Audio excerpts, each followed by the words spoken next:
شروع اللہ کے نام سے جو نہایت مہربان اور بےحد رحم والا ہے۔ اور جب ناپنے لگو تو پورے پیمانے سے ناپو اور سیدھی ترازو سے تولا کرو، یہی بہتر ہے اور انجام کے لحاظ سے بھی بہت اچھا ہے۔ جس بات کی تجھے خبر ہی نہ ہو اس کے پیچھے مت پڑ، کیونکہ کان اور آنکھ اور دل ان میں سے ہر ایک سے پوچھ گچھ کی جانے والی ہے۔ اور زمین میں اکڑ کر نہ چل کہ نہ تو زمین کو پھاڑ سکتا ہے نہ لمبائی میں پہاڑوں کو پہنچ سکتا ہے۔ ان سب کاموں کی برائی تیرے رب کے نزدیک سخت ناپسندیدہ ہے۔ یہ سب باتیں حکمت و دانائی کی ان باتوں میں سے ہیں جو آپ کے پروردگار کی طرف سے آپ پر وحی کی گئی ہیں۔ اللہ کے ساتھ کوئی دوسرا معبود قرار نہ دو، ورنہ اس حال میں جہنم میں ڈالے جاؤ گے کہ تم ملامت زدہ اور راندہ بارگاہ ہوگے۔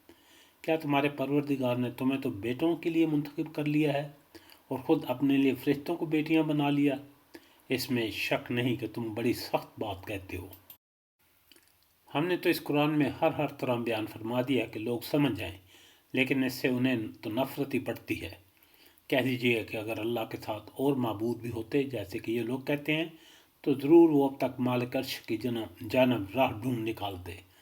جو کچھ یہ کہتے ہیں اس سے وہ پاک اور بالا تر، بہت دور اور بہت بلند ہے۔ ساتویں آسمان اور زمین اور جو کچھ بھی ان میں موجود ہیں اس کی تسبیح کرتے ہیں، اور کوئی بھی چیز ایسی نہیں ہے جو حمد کے ساتھ اس کی تسبیح نہ کرتی ہو، لیکن تم ان کی تسبیح کو سمجھتے نہیں ہو۔ بے شک وہ بڑا بردبار، بڑا بخشنے والا ہے۔ اے پیغمبر صلی اللہ علیہ وسلم، جب آپ قرآن پڑھتے ہیں تو ہم آپ کے اور ان لوگوں کے درمیان جو آخرت پر ایمان نہیں رکھتے ایک پوشیدہ پردہ ڈال دیتے ہیں۔